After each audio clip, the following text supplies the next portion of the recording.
Ladies and gentlemen, welcome back to what may be the final episode of the year. 99% certain that this is the final episode of the year. As you can see, you are now looking at a part of my office that you have never seen before because I moved my desk. There's no big story here as to why I moved my desk, but I will tell you the small story. There's a window on my left, which is normally where I sit, so you guys look this way, right? When you see me on Fill My Hole, when I do the podcast. Our building is a lot of things. One of the things that it is poorly insulated for sound.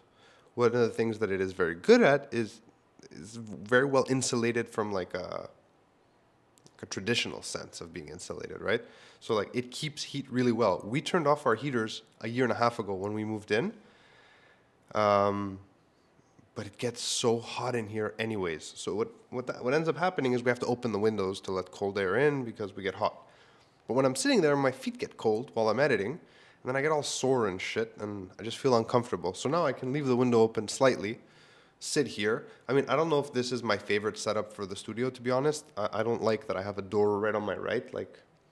Before I had the door behind me, which I also hate equally, but I don't know. I'm going to leave it like this for a while. I'm not going to fuck with it. Hopefully this is the last time I move shit around in here. I doubt it, because I tend to move stuff around all the time. But only time will tell. So welcome to Fill My Home. My name is Phil Balabanos, and that was my cold open for this final episode.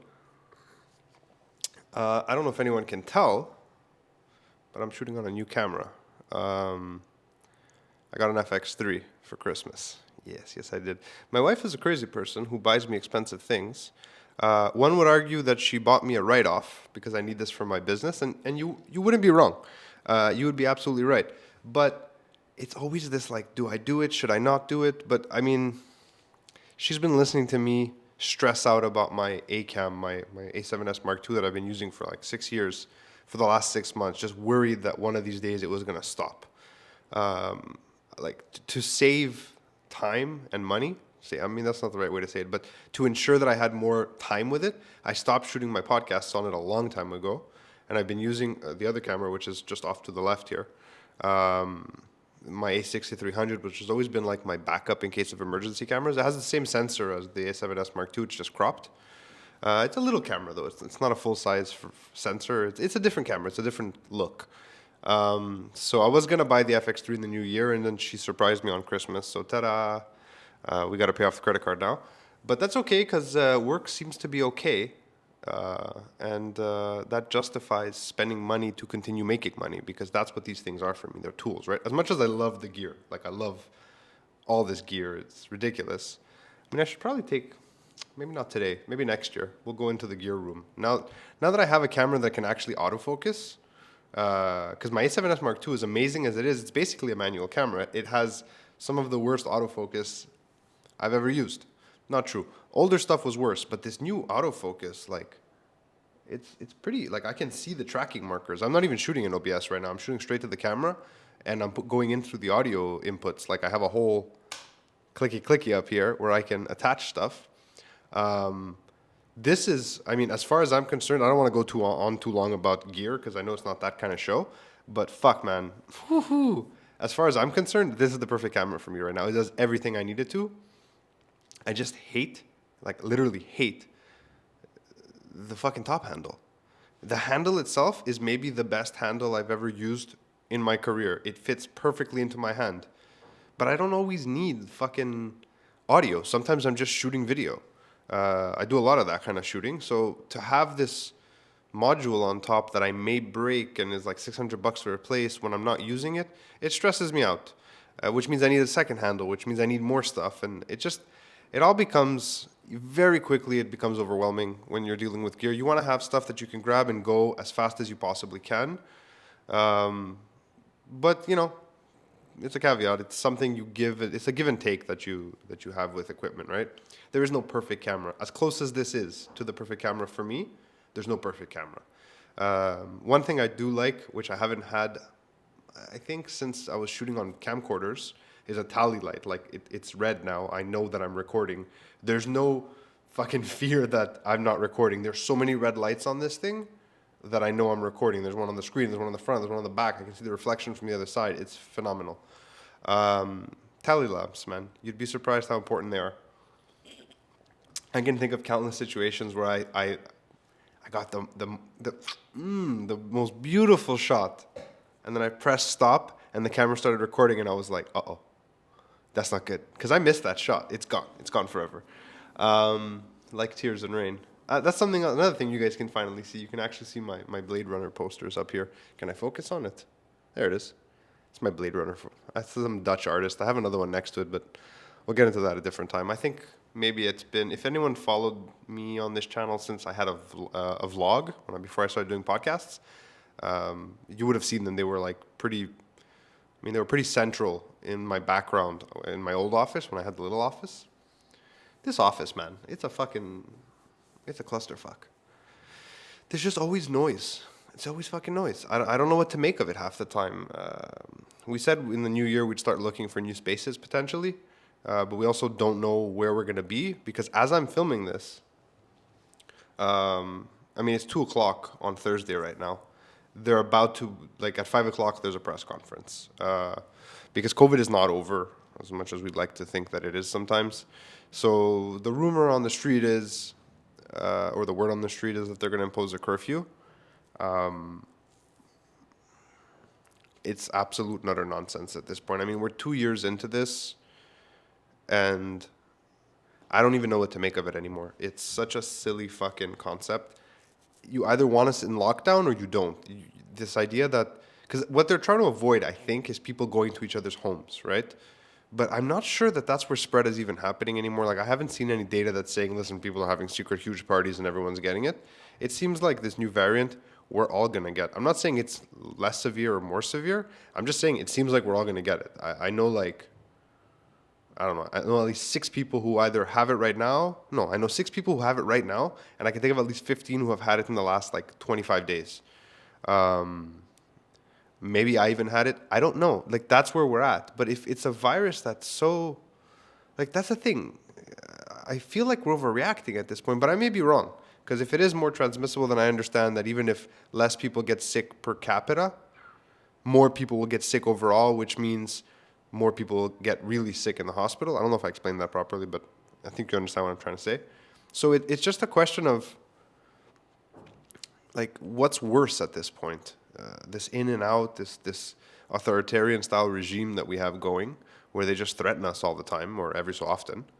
Again, I don't know what they're going to announce, and I don't want to make any big fuck because this, and they're going to do, because I don't know. It's going to be at 5, and by the time I finish recording this, finish the work I have left to do today, and put this together and put it out, the press conference will have come and gone, and any theories I may have had will be pointless because you'll know the facts at that point. I just think if we're going to go into a curfew situation again, I refuse to respect it. I won't.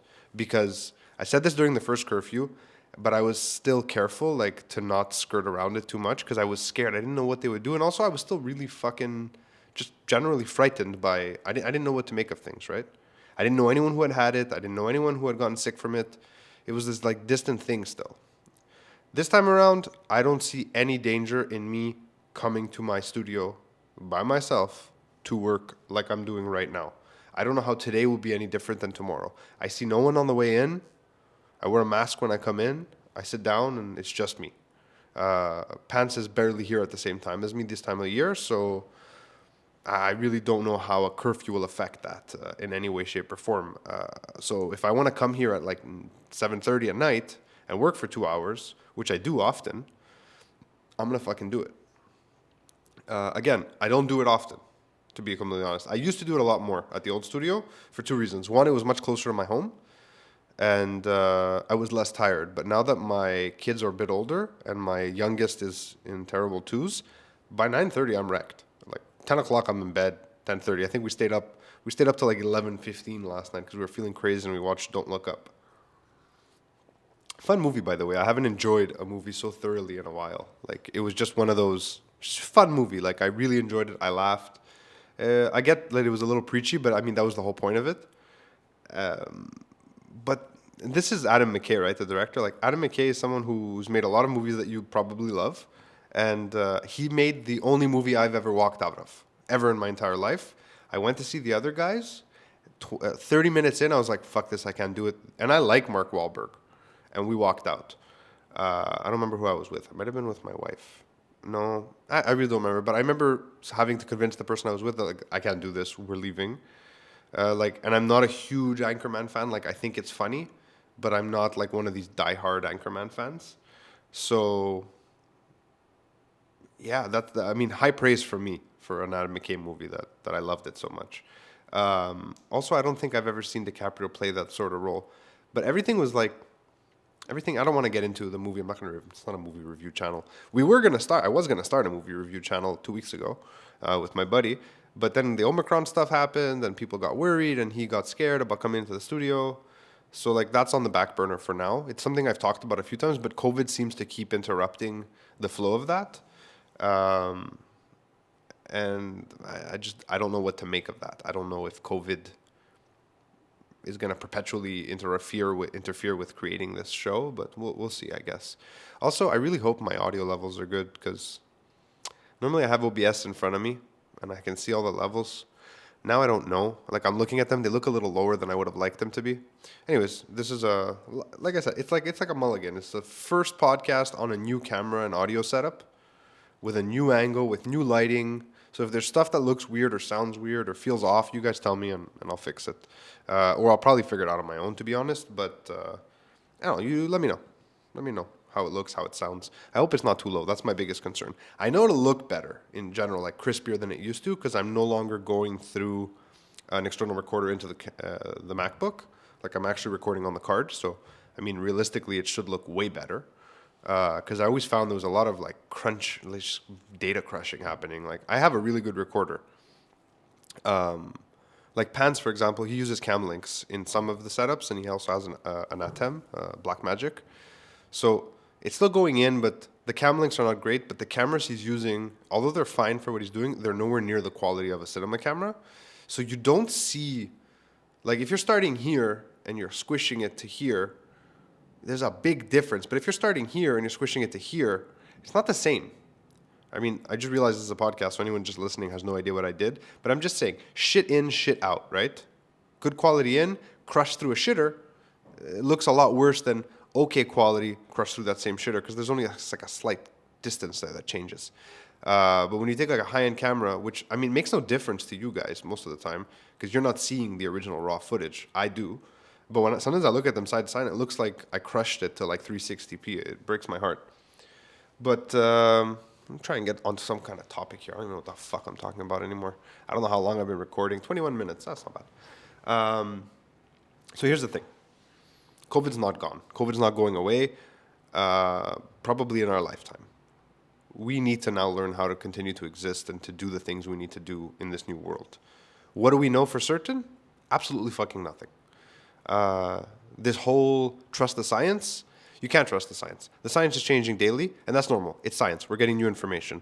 What I'm concerned with, it's not that I don't trust the science. What concerns me is I don't know who is managing the science. Like the science that gets to us, the data points from that science, and I'm using the term very fucking loosely right now, I don't know who's fiddling it with between it being discovered by scientists, reputable people, and it being filtered to us. The sad truth is, even if the truth is being told to us, there are so many half-truths and mistruths coming out, and that's what's being run with because it's more interesting.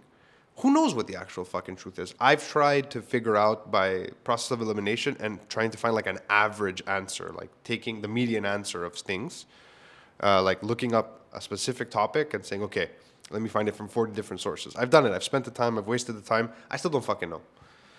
So what do we know for certain? Nothing. What can we do about it? Probably not very much. Should we be self-righteous and tell people how great we are because we're vaccinated and we're wearing our mask? No, fuck that. That's stupid. That's fucking stupid. Live your life and don't fuck with other people. Do what you feel is safe. If you feel it's safe 2 years into a pandemic to go outside when you're not feeling well, coughing on people, I mean, you're kind of an asshole. Even if there was no pandemic, you're still kind of an asshole. If you're sick, you should stay home. Now, how long should you stay home for? I don't fucking know. I'm not a doctor. I'm not a doctor. Not even close. So if you're coming to me or people like me, on the internet looking for what you should do, you have a bigger problem. You should be figuring these things out for yourself. I'm giving you my opinion. I'm always giving you my opinion. Very few times, unless I'm 1000% certain of the source of something, will I ever say that this is something is fact. Like I remember a week ago or 2 weeks ago when Peter McCullough, I don't even know how to pronounce his name. That doctor who was on Rogan, everyone was just like tripping balls. Like, oh, listen to the things he's saying. And then there was the other guy, Warren, the guy who apparently discovered mRNA. But if you look into the story about how he discovered it, they're saying that he's asking for more credit. He's saying they're trying to discredit him. Like, it's a bunch of finger pointing. It's like the Spider-Man meme. So who fucking knows, really? Like, it's hard to figure out what the truth is there. I find that most people, like, I don't get that. Most people will think this guy is probably being, if they believe him, they're going to be like, well, they're just trying to discredit him. But at the same time, he credits himself as the co-inventor or co-discoverer of mRNA. I mean, that feels weird. It's like a weird title to give yourself. It's like me saying I'm the, writing my name, Balabanos, first person to use Twitter overlays in a movie. Like, who the fuck cares? If your name is not on a patent, like, I don't know. Maybe you got screwed. Maybe he got screwed. It's very possible, but I really don't know. But the point I'm trying to make is these two guys, they've been on the warpath against vaccination. And I was listening to what they said, and I'll be honest, it fucking scares me because I'm vaccinated. And it's very, very scary what they say. Especially for kids and just all kinds of terrifying things, heart attacks and spike proteins and stuff that we should have never had to worry about in our lifetimes. But at the same time, if you don't believe anyone, but then you hear... Sorry, I forgot to turn my phone off, my bad. If you don't believe anyone, but then suddenly these guys pop out of the woodwork, right? And you're telling me you believe them without any question, why are they different from anyone else? Like, sorry, my fucking computer just came out of sleep mode, and now I'm all purple because of my background. Let me fix that. There we go. That's what I understand. Like, you refuse to listen to anyone. You don't believe the powers that be. You don't believe the government. You don't believe doctors. Hundreds or even thousands or how many they are, right? But then these two guys come out and you're like, these guys are telling the truth. Like, what are you basing that on? I'm not saying they're not telling the truth. I'm not saying you're wrong. I'm asking, why these two guys?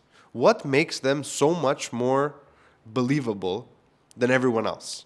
I don't think I really believe the main guys, to be honest, those thousands of people, because I don't know where their information's coming from. Maybe they're being lied to, right? Maybe they're not the ones doing the fucking testing and shit. They don't know. But maybe they are, right? I'm not trying to make a statement here. I'm legitimately asking a question. Why those guys instead of the other guys?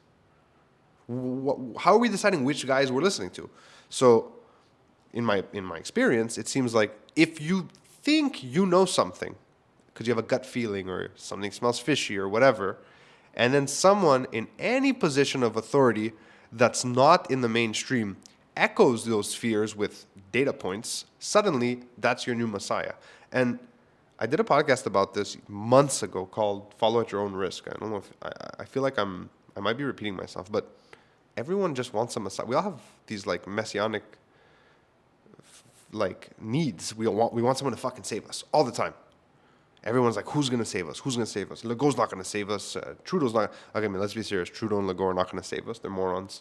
To be completely honest, Legault's government, for all their good intentions, let's assume they were good intentions, they are at this point in the pandemic, like CHSLDs, like old folks' homes, people are dying again. In my opinion, they are criminally inept. They should be held accountable for how poorly they managed that situation. Like the old folks' homes... Like an old folk, okay, we know what happened in the first wave. I won't even get into it. But now an old folks' home just had a massive outbreak. People are dying, hundreds infected. One time, okay, the first time. You let it happen again. What the fuck are you doing? What have you been doing between waves? Where are you? Where's the money you're investing in anything that could help here? Oh, you have a solution. Good. Close restaurants. Because all these old people, they're all going to restaurants. That's how they're getting it. Curfew. Yeah, because these old people are going out and partying at night. Close bars. Yeah, because they're out drinking. No, these old people are in an institution controlled by your government's staff, and they're dying again. So it doesn't make sense. So I won't like, I'll digress away from that point. It just pisses me off the fact that something like that is happening and their answers are curfew and restrictions. Like they're two separate problems. One problem with a separate solution that solves nothing. I don't even know what I'm saying. I started rambling there. But everyone's looking for a hero, and I feel like a lot of the anti-vaccine people who think the vaccines are making us more sick, like their data, like how are you, random guy who I know personally, and I'm using one guy I know in particular as an example in my mind. I won't say their name. You're a fucking waiter. Okay, you are a waiter. That is your profession. Okay, I'm not saying there's anything wrong with being a waiter. I'm just saying that as a waiter with no higher education whatsoever, I'm not even sure that you graduated college, which I'm not judging. I didn't either. I went to film school. I left CEGEP. What qualifies you to take this data, understand it, and tell me that no, what they're saying is not true. This is the truth. That like, so you're not. You're just trusting this doctor. The doctors who you say are all lying to us, except for this one doctor, because he kind of echoes the things I believe because of whatever. I'm not saying they're conspiracy nuts. I'm not saying anything. I'm just asking. How do you decide which of these people is telling the truth? You can't. So I'm going to do what I've known to always be true. If I'm sick, I'm not going to go fucking coughing on people. If I don't feel well, I'm going to hang out at home. Drink some fucking fluids, have some orange juice, take my vitamins, whatever. Viruses spread through the air, for the most part, on surfaces, stuff like that. I'm going to wash my hands. I'll probably wear a mask if I'm around a lot of people. This is the extent of the chaos. You can boil it down to those simple things. Just don't fucking be stupid. Viruses are bad. Yes, they're very bad. They make you very sick. Is Omicron less severe? I don't know. That's how I want to end the year this year, guys. I don't fucking know. I don't know because I don't know. I can't know. There's no way for me to know. There's no reason for me to stress out about it anymore. And I think that's where I'm going to leave the year. That's not a resolution. I'm not making a resolution. I'm just saying I'm going to try to give less fucks. My fucks are finite. I'm running out of fucks to give, okay? I'm 35 years old. I have very few fucks left to give. I don't think I'm going to give them here. There is no fight worth fighting here. Any fight that was worth fighting started long before COVID. Giving up our freedoms and our liberties and all of that stuff started way before COVID. It would have come to this point anyways without COVID. We got here a little faster. In terms of privacy and they know everything I do, Google knows everything I do. Do I trust the media? Haven't trusted the media since I was a child. They just want to make money. They're not nefarious most of the time. They're just literally trying to make money. Sometimes in the pursuit of money, they do nefarious shit because they're pieces of shit. Trust yourself. Trust yourself. Observe the world you exist in and fucking make a judgment call because the only people you can trust are around you. The government's not going to take care of you. It should be that the government takes. I wish, but that's not the situation we're in. So read the fucking room. Be careful. Stay healthy. Do things that make you genuinely happy. Okay? I'm not saying quit your job and go and start your side hustle, but start your fucking side hustle if you want. Why not? I remember when this was a side hustle, not the podcast. The podcast was just like a random shit thing that I do.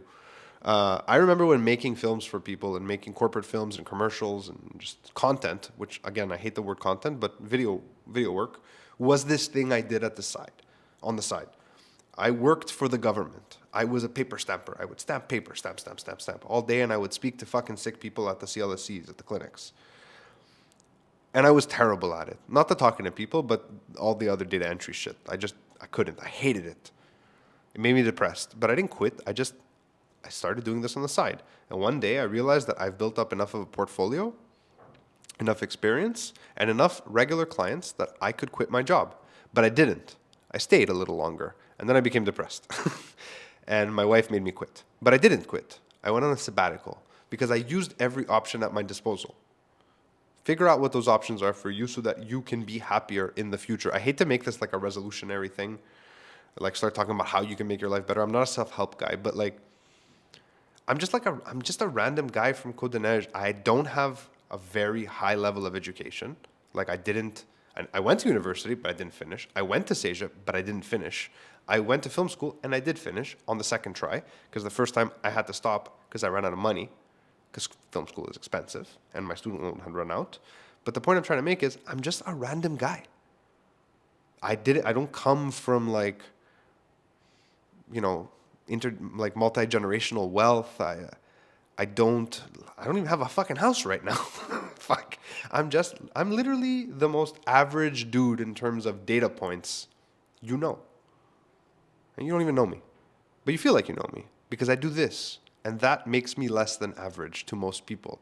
To me, it's just a thing that I do. To other people, it's something they aspire to. I understand that. It's not easy to come out on the internet and sit in front of a camera and talk to people about random shit. It's not as easy as it looks. But if it's something you want to do, do it.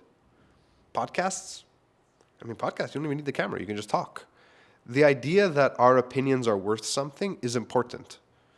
And our opinions should be allowed to exist. And if those opinions can somehow serve a purpose, like a monetary purpose for you, by fucking all means do it. So, Merry Christmas to those of you who celebrated Christmas already. I don't know what other holidays are now. Hanukkah's passed now, so they all got COVID first when they celebrated Hanukkah. I think there's like Kwanzaa now, but happy holidays, happy New Year. Be safe. Don't do anything stupid. If there is a curfew that comes into effect, don't let them mind fuck you. It's not a real thing. It's a curfew. You're not a prisoner. If you want to fucking walk outside your house, you can walk outside your house. If you're gonna start driving around the city, you might get in trouble. I'm just saying, don't let it psychologically mind fuck you, because that's kind of the purpose here. I think it's fear. So abide and follow the rules to some extent, but don't be scared. Just do what makes you happy. I think that's how I'm gonna end it. That seemed stupid. I didn't like it. Whatever. Happy New Year, and I will see you in 2022. Wow, it's 2022. That's fucking weird. But yeah, I'll see you in the new year. I'll be back. More podcasting, more shows on the Pantelis Comedy Network. Go over to balabanos.com and check out my work. If your business is struggling and it needs videos to not struggle, I can help you. And let's tell stories together. Let's keep telling stories, because stories are what makes the world go round. Never forget that.